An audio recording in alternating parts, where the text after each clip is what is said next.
Tax with you. Like ಮಾಡಿ, share ಮಾಡಿ, subscribe ಮಾಡಿ. Thank you. ನಾನು ಇದುವರೆಗೂ ನಿಮಗೆ ಆ ದೇಶಕ್ಕೆ ಇಷ್ಟು ಫ್ಲೈಟಲ್ಲಿ ಹೋದೆ, ಆ ಫ್ಲೈಟಲ್ಲಿ ಇಲ್ಲಿ ಹೋದೆ, ಈ ಫ್ಲೈಟಲ್ಲಿ ಹಿಂಗೆ ಬಂದೆ ಅಂತೆಲ್ಲ ಹೇಳಿದೆ ಅಲ್ವಾ. ಆದರೆ ಒಂದು ಕಹಿ ಘಟನೆ ಕೂಡ ನಡೀತು, ಅದನ್ನು ನಾನು ನಿಮ್ಗೆ ಹೇಳಲೇಬೇಕು. 2019 ನಾವಿಕಾ ಸಮ್ಮೇಳನಕ್ಕೆ ಹೋಗಿದ್ದೆ ನಾನು. ಕಾರ್ಯಕ್ರಮ ಮುಗಿಸಿ ವಾಪಸ್ ಬರೋ ದಿವಸ ಅವತ್ತು ಸಿನ್ಸಿನಾಟಿಯಿಂದ ಪ್ಯಾರಿಸ್ಗೆ, ಸಿನ್ಸಿನಾಟಿಯಿಂದ ನ್ಯೂಯಾರ್ಕಿಗೆ ಫ್ಲೈಟ್ ಇತ್ತು, ನ್ಯೂಯಾರ್ಕಿಂದ ಪ್ಯಾರಿಸ್ಗೆ, ಪ್ಯಾರಿಸ್ಸಿಂದ ಬೆಂಗಳೂರಿಗೆ ಫ್ಲೈಟ್ ಇದ್ದಿದ್ದು. ಸೊ ಸಿನ್ಸಿನಾಟಿಗೆ 8 ಗಂಟೆಗೆ ತಿಂಡಿ ತಿನ್ಕೊಂಡು ಹೊರಟವರು, 12 ಗಂಟೆಗೆ ನಂದು ಚೆಕ್ಇನ್ ಎಲ್ಲ ಇದ್ದಿದ್ದು. ಸೊ ಅಲ್ಲಿ ಬಿಟ್ಟರು, ಎಲ್ಲ ಆಯಿತು, ಚೆಕ್ಇನ್ ಆಯಿತು, ಎಲ್ಲವೂ ಆಯಿತು. ಡೈರೆಕ್ಟ್ ಕೂತ್ಕೊಂಡೆ. 12 ಗಂಟೆಗೆ ಹೊರಟು, ಬೆಳಗ್ಗೆ 8 ಗಂಟೆಗೆ ನಾನು ತಿಂಡಿ ತಿಂದಿದ್ದು. ಲೆಕ್ಕ ಹಾಕ್ಕೊಳ್ಳಿ, 12 ಗಂಟೆಗೆ ಹೊರಟು, 12-12:30 ನಾವು ಹೊರಟು. ಫುಲ್ಲು ಆಕಾಶದಲ್ಲಿ ಸುಂಟ್ರ ಗಾಳಿ, ಅಂದರೆ ಟರ್ಬುಲೆನ್ಸ್ ಏನಂತ ಹೇಳ್ತೀವಲ್ಲ, ಸ್ವಲ್ಪ ಹೆವಿ ಆಗಿತ್ತು ಅವತ್ತು. ಸೊ ಅನೌನ್ಸ್ ಮಾಡ್ತಾ ಇದ್ದಾರೆ ಅಲ್ಲಿ, ಈ ಸಿನ್ಸಿನಾಟಿ ಇಂದ ನ್ಯೂಯಾರ್ಕ್ ಹೋಗೋದು ತುಂಬ ಚಿಕ್ಕ ಫ್ಲೈಟ್ ಅದು ಆ್ಯಕ್ಚುಲಿ. ಸೊ ಅದರಲ್ಲಿ ಏನಂದರೆ ಇಬ್ಬರಿಬ್ಬರೇ ಕೂತ್ಕೊಳ್ಳೋದು. ಇಲ್ಲಿ ನನ್ನ ಪಕ್ಕ ಒಬ್ಬರು ಯಾವುದೋ ಬೇರೆ ಸ್ಪ್ಯಾನಿಷ್ ದೇಶದ ಒಂದು ಯಪ್ಪ ಕೂತಿದ್ದಾನೆ ಇಲ್ಲಿ ದಪ್ಪಗೆ. ಅನೌನ್ಸ್ ಮಾಡ್ತಾ ಇದ್ದಾರೆ, ಅವನು ಹೇಳ್ತಾ ಇದ್ದಾನೆ like I think flight is not landing in somewhere like this, ಹಾಗೆ ಹೀಗೆ ಅಂತ. ಅಂದರೆ ಯಾರು ನಂಗೆ ಕನ್ನಡಿಗರೇ ಇಲ್ಲ ಅಲ್ಲಿ ಆ ಫ್ಲೈಟಲ್ಲಿ. ಆ ನನಗೆ ಒಂದು ಸ್ವಲ್ಪ ಟೆನ್ಷನ್ ಶುರು ಆಯಿತು, ಏನಪ್ಪ ಹಿಂಗೆ ಏನೋ ಆಗ್ತಿದೆಯಲ್ಲ ಅಂತ. ಬಟ್ ಏನು ಅಂತ ಗೊತ್ತಾಗ್ತಿಲ್ಲ ನನಗೆ, ಅಂದರೆ ಅವ್ರ ಭಾಷೆ ಅಷ್ಟು ಸ್ಪಷ್ಟತೆ ಅರ್ಥ ಆಗಲ್ಲ ನಮಗೆ. ಸರಿ ಆಯಿತು, ಆಮೇಲೆ ಕೊನೆಗೆ ಅರ್ಥ ಆಯಿತು, no the flight is landing in some other airport ಅಂತ ಹೇಳಿದ್ರು. ಓ ಏನಿದು ಅಂತ ಅನ್ನಿಸ್ತು ನನಗೆ. ಇವಾಗ ಹೆಂಗಪ್ಪ ಅಂತ ನೋಡಿದ್ರೆ ಬೇರೆ ಯಾವುದೋ ಏರ್ಪೋರ್ಟಲ್ಲಿ ಇಳಿಸ್ಬಿಟ್ಟಿದ್ದಾರೆ. ಅಂದರೆ ಅಲ್ಲಿ ಎಷ್ಟೋ ಇವಾಗ ಇದು ಏನು ಹೇಳ್ತಾರೆ ಟರ್ಬುಲೆನ್ಸ್, ಆ ಬಿರುಗಾಳಿ ಸಿಂಟ್ರಗಾಳಿ ಬಂದ್ಬಿಟ್ಟು ಗೊತ್ತಾಗ್ತಾ ಇತ್ತು. ಫುಲ್ ಶೇಕ್ ಆಗೋದು, ಭಯ ಎಲ್ಲವೂ ಆಯಿತು ನನಗೆ. ನಾನು ಒಬ್ಬಳೇ ಬೇರೆ ಇದ್ದೀನಿ, ನಾನು ವಾಪಸ್ ಬರ್ತಾ ಇದ್ದು ಒಬ್ಬಳೇ ಇರೋದು, ಸಖತ್ ಟೆನ್ಷನ್ ಇತ್ತು ನನಗೆ. ಬಟ್ ಆಯಿತು, ಏನಾಗುತ್ತೋ ನೋಡೋಣ ಅಂತ ಅಂದ್ಕೊಂಡು ನಾನು ಆ ಒಂದು ಏರ್ಪೋರ್ಟಿಗೆ ಬಂದು ಇಳಿದ ತಕ್ಷಣ ನನಗೆ ಅನ್ನಿಸ್ತು, ಈಗೇನು ಮಾಡೋದು ನೆಕ್ಸ್ಟು. ಎಲ್ಲರೂ ಏನು ಮಾಡ್ತೀರಾ ಫಸ್ಟ್ ನೋಡಿದೆ ನಾನು, ಯಾರೇನು ಮಾಡ್ತಿದ್ದಾರೆ ಅಂತೆಲ್ಲ ನೋಡಿದೆ. ಎಲ್ಲರೂ ಹೋಗಿ ಒಂದು ಕಡೆ ಅದೇ ಏನು ಹೆಲ್ಪ್ ಡೆಸ್ಕ್ ಇರುತ್ತಲ್ಲ ಅಲ್ಲಿ ಕೇಳ್ತಾರೆ. ಆಮೇಲೆ ತಕ್ಷಣ ನಾನು ಏನು ಮಾಡಿದೆ, ಫಸ್ಟ್ ಇಳಿದ ತಕ್ಷಣ ವೈಫೈ ಕನೆಕ್ಟ್ ಮಾಡ್ಕೊಂಡೆ ನನ್ನ ಫೋನ್ಗೆ. ಅವಾಗ ನಾನೇನು ಬರೀ 3 ದಿವಸಕ್ಕಲ್ವ ಹೋಗಿದ್ದು ಅಂದ್ಬಿಟ್ಟು ನಾನೇನು ಯಾವ ಸಿಮ್ಮು ತೊಗೊಂಡಿರಲಿಲ್ಲ ಅಮೇರಿಕಾದು. ಸೊ ವೈಫೈ ಕನೆಕ್ಟ್ ಮಾಡಿಕೊಂಡೆ ನನ್ನ ಫೋನ್ಗೆ. ಸೊ ವೈಫೈ ಕನೆಕ್ಟ್ ಮಾಡಿಕೊಂಡು ಫಸ್ಟ್ ನಾನು ವಲೀಶ್ ಶಾಸ್ತ್ರಿ ಅವ್ರಿಗೆ ನಾನು ನೆನೆಸ್ಕೊಳ್ಳೇಬೇಕು ಇವತ್ತು, ವಲೀಶ್ ಅಣ್ಣನ. ಯಾಕಂದ್ರೆ ಅವರು ನನ್ನ ಇದಕ್ಕೆ ಆ ಪ್ರೋಗ್ರಾಮ್ ಕರ್ಸ್ಕೊಂಡಿದ್ದವರು.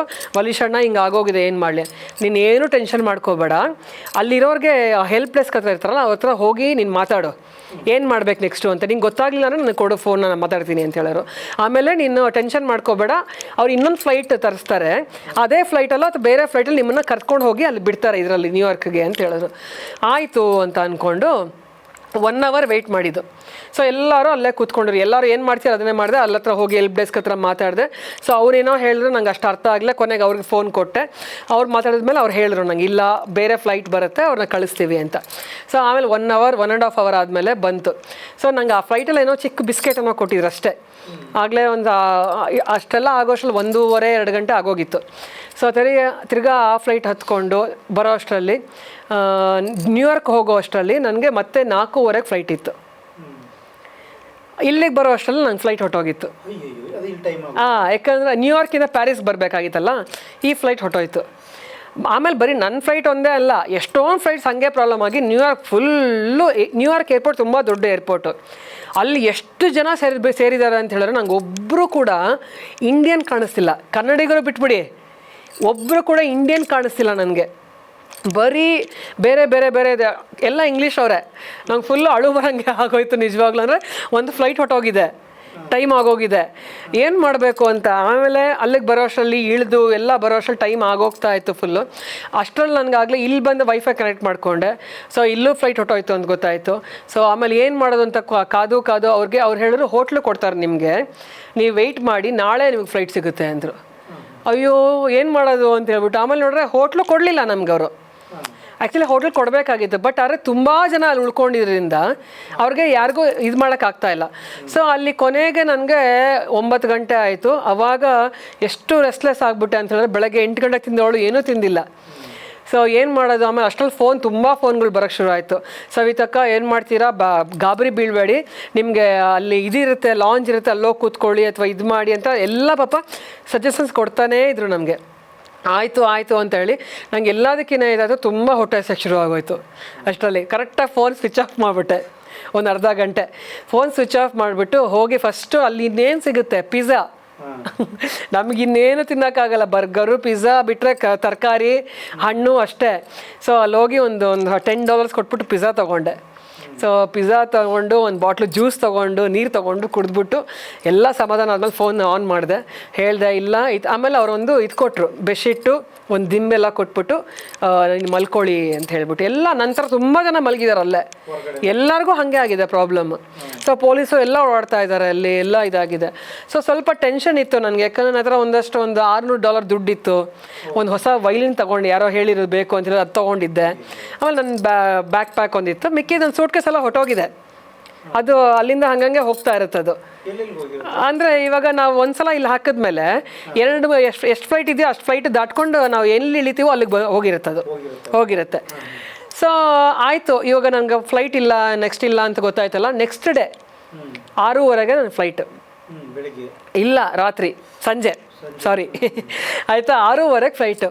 ಬೆಳಗ್ಗೆ ಎದ್ದೆ, ತಿರ್ಗಾ ಅಮ್ಮನ ಫೋನ್ ಮಾಡಿದೆ. ನಮ್ಮ ಮನೇಲಿ ಎಲ್ಲರೂ ಗಾಬರಿ, ಅಯ್ಯೋ ಒಬ್ಬಳೆ ಏನು ಮಾಡ್ಕೊಂಡು ಅಳ್ತಾ ಇದ್ದಾರೆ ಎಲ್ಲರೂ. ಇಲ್ಲ ಏನು ಟೆನ್ಷನ್ ಮಾಡ್ಕೋಬೇಡಿ, ಸಂಜೆ ಫ್ಲೈಟ್ ಇದೆಯಂತೆ, ಆ ಫ್ಲೈಟಿಗೆ ಕಳಿಸ್ತಾರೆ ಅಂತೆಲ್ಲ ಹೇಳಿದೆ.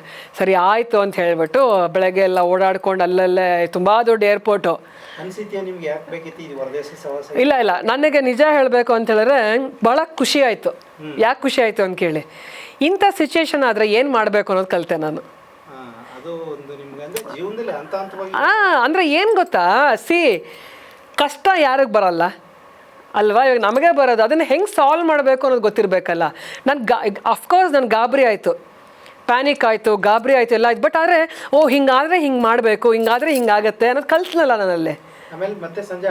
ಸಂಜೆ 4:15 ಒಬ್ರು ಯಾರೋ ನನಗೆ ಕೋಲಾರದವ್ರು ಸಿಕ್ಕಿದ್ರು, ಗಂಡ ಹೆಂಡತಿ. ಅವ್ರು ಡೆಟ್ರಾಟಿಂದ ಅಲ್ಲಿಗೆ ನ್ಯೂಯಾರ್ಕಿಗೆ ಬಂದಿದ್ರು. ಸೊ ಅವ್ರಿಗೆ ಸಿಕ್ಕಿದ್ರು. ಸೊ ಭಾಳ ಖುಷಿ ಆಯಿತು, ಅವರು ಕನ್ನಡದಲ್ಲಿ ಮಾತಾಡಿಸಿದ್ರು.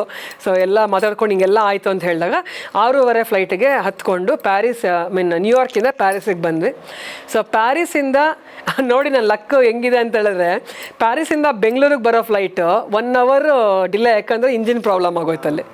ನಾನು ಅಂದ್ಕೊಂಡೆ 3 ದಿವಸ ಆಗಿದೆ ನಾನು ಬಿಟ್ಟು, 3 ದಿವಸ ನಾನು ಬೆಂಗಳೂರಿಗೆ ಬಂದು ಇಳಿಯೋಷ್ಟರಲ್ಲಿ ಸುಣ್ಣ ಆಗೋಗಿದ್ದೆ. ಅಂದರೆ 18 hours ಬೇಕು.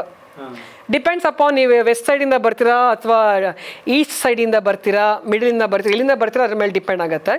ಇಲ್ಲಿಂದ ನಾನು ಸಿನ್ಸಿನಾಟಿಯಿಂದ ಬರೋದಕ್ಕೆ ಅಟ್ಲೀಸ್ಟ್ ಒಂದು 18 hours ಬೇಕಿತ್ತು.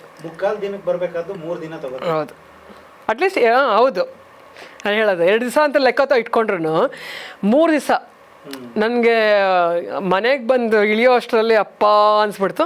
But I took it as a positive ಅಷ್ಟೇ, ಅದನ್ನು ಒಂದು ಸಕಾರಾತ್ಮಕವಾಗಿ ತೊಗೊಂಡೆ. ಅದನ್ನು ಹಿಂಗಾದರೆ ಏನು ಮಾಡ್ಬೋದು ಅಂತ ಅವರೆಲ್ಲ ಅದೇ ಹೇಳ್ತಾಯಿದ್ರು. ಬೇರೆಯವರಾಗಿರೋ ಇಷ್ಟೊತ್ತಲ್ಲಾಗಲಿ ಎಷ್ಟು ಗಲಾಟೆ ಮಾಡಿಬಿಟ್ರು ಸವಿತಕ್ಕ, ದೊಡ್ಡ ಪೇಪರೆಲ್ಲ ಇಶ್ಯೂ ಮಾಡಿರೋ ಇದನ್ನು, ನೀವು ಅದನ್ನು ಆಗೇ ಅನ್ನೋ ಥರ ಇದ್ರಲ್ಲ ಆರಾಮಾಗಿ ಅಂತ ನಾನು ಹೇಳಿದೆ. ಹೌದು, ಅದು ನನಗೆ ಅನುಭವ ಆಯ್ತು, ಅದು ನಿಜವಾಗ್ಲೂ ಹೌದು. ನಾನು ಯಾರ ಮೇಲೆ ಕೋಪ ಮಾಡ್ಕೊಳ್ಳಿ, ಇದು ಪ್ರಕೃತಿಯ ವಿಕೋಪ. ನಾವೇನು ಮಾಡೋಕ್ಕಾಗಲ್ಲ. ಇವಾಗ ಹಿಂಗೆ ಆಯಿತು, ನಾನು ಬದುಕಿದ್ದೀನಲ್ಲ, ಅದಕ್ಕೆ ಖುಷಿ ಪಡಬೇಕಲ್ವಾ. ಸೊ ಹಿಂಗಾದ್ರೆ ಏನು ಮಾಡ್ಬೋದು ಅಂತ ಕಲ್ತ್ಕೊಂಡೆ ನಾನು. ಸೊ ಒಂದು ಪಾಠನೇ ಇದು ನಿಜವಾಗ್ಲೂ ನನಗೆ ಅಂತ ಅನಿಸ್ತು. ಖಂಡಿತವಾಗ್ಲೂ. ಅಯ್ಯೋ ನನಗೆ ಅದೇ ಹೇಳ್ತಾರೆ ಇವತ್ತಿಗೂ. ನಾನು ಮೊನ್ನೆ 2023 ಹೋದಾಗ ಅವರು ಸಿಕ್ಕಿರು, ಗಿರೀಶ್ ನಿಂಬೆಕಾಯಿ ಅಂತ. ಅವರಂತೂ ನಾನು ಬರೋ ತನಕ ನನ್ನ ತಾಯಿಗೆ ಫೋನ್ ಮಾಡಿ ಇಲ್ಲ ಸವಿತಕ್ಕ ಆರಾಮಾಗಿದ್ದಾರೆ, ಸವಿತಕ್ಕ ಅವರು ಅಲ್ಲಿದ್ದಾರೆ, ಸವಿತಕ್ಕ ಇಲ್ಲಿದ್ದಾರೆ, ಬರ್ತಾ ಇದ್ದಾರೆ, ನೀವು ಆರಾಮಾಗಿರಿ ಅಂತ ಅದನ್ನು ನಮ್ಮಮ್ಮಂಗೆ ಧೈರ್ಯ ತುಂಬ್ತಾಯಿದ್ರು. ಸೊ ಅದನ್ನು ನಾನು ಮರೆಯೋಕ್ಕೆ ಸಾಧ್ಯನೇ ಇಲ್ಲ ಒಂದು ದಿನಗಳನ್ನೆಲ್ಲ. ಅಷ್ಟು ಒಂದು ಪ್ರೀತಿ. ನಾನು ಮೊನ್ನೆ ಹೋದಾಗಲೂ ಮಾತಾಡಿಸಿದೆ ಅವ್ರನ್ನೆಲ್ಲ. ಅಷ್ಟು ಖುಷಿ ಆಗುತ್ತೆ ನಿಜವಾಗ್ಲೂ. ತಂದನ್ನ ತಾನಾನ ತಂದನಾನ ತಾನಾನ ತಂದನ್ನ ತಾನಾನ ತಂದನಾನ ತಾನಾನ ತಂದನ್ನ ತಾನಾನ ತಂದನಾನ ತಾನಾನ ತಂದನ್ನ ತಾನಾನ ತಂದನಾನ ತಾನಾನ. ಕೇಳು ನನ್ನ ಕಂದ ಉತ್ನಳ್ಳಿ ಮಾರಮ್ಮ, ನನ್ನ ಗಂಡನ ನಂಜುಂಡೇಶ್ವರನ ಹೋಗಿ 3 ತಿಂಗಳಾಯ್ತಲ್ಲವ್ವ. ಅವನು ಹೋದಾಗಿ ನನ್ನ ಕಂದ ನನ್ನ ಹೊಟ್ಟೆ ಬಟ್ಟೆಗೆ ನೀರಂತೂ ಸೇರ್ತಾ ಇಲ್ಲಲ್ಲ ತಂಗಿ.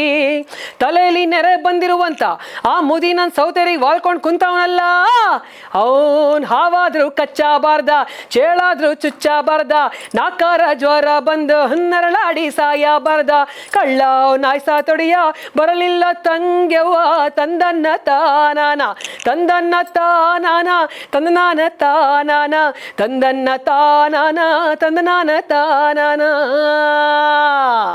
ಟಾಕ್ಸ್ ವಿತ್ ಯು ಲೈಕ್ ಮಾಡಿ, ಶೇರ್ ಮಾಡಿ, ಸಬ್ಸ್ಕ್ರೈಬ್ ಮಾಡಿ. Thank you.